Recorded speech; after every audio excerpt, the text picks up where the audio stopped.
Hello everybody, welcome back. Today we have another study composed by Alois Wotawa, a famous study composer. In this position it's white to play and win, and you should pause the video here and try to work it out for yourself.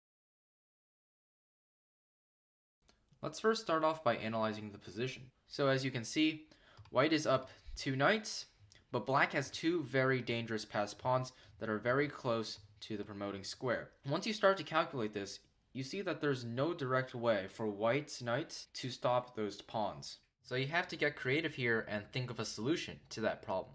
The solution to this study starts with h takes g3, getting rid of black's most dangerous passed pawn. Now it's important you take with the h pawn, and you'll see why later. So now black continues with c3, pushing the pawn one square closer to promotion.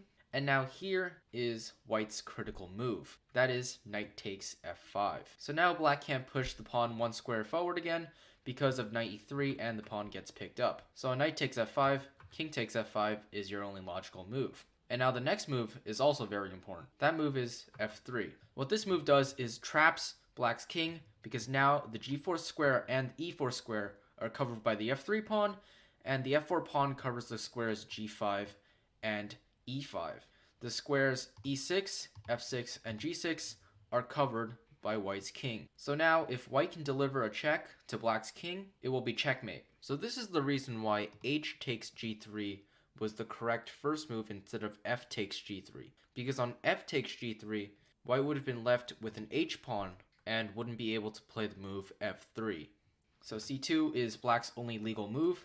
And now here, like I said before, if white can deliver a check to black's king, it will be checkmate. So your first instinct might be to play the move g4, but this doesn't work due to king takes f4. So after c2, you should be thinking of ways to protect the f4 pawn so that g4 will be checkmate. And that is where the knight on a8 comes in handy. So you should start with the move knight to c7. Knight b6 also works, but on knight to c7, there's one interesting variation that I feel is important to go over. c1 queen, and now knight to d5.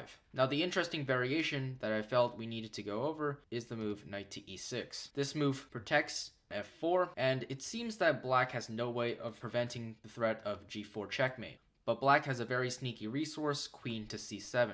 And now after knight takes c7, this position is stalemate. So that is the variation I felt we need to go over, and why knight to d5 is the correct variation.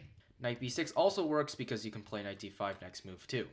Queen to c7 is black's only hope, hoping for white to play knight takes c7 and stalemate black's king, but white can play the move knight to e7. And now the only move is queen takes e7, and after king takes e7, black's king is free to go to g6, and white is 3 pawns up. I hope you enjoyed today's study, and as always, thanks for watching, and I'll catch you all next time.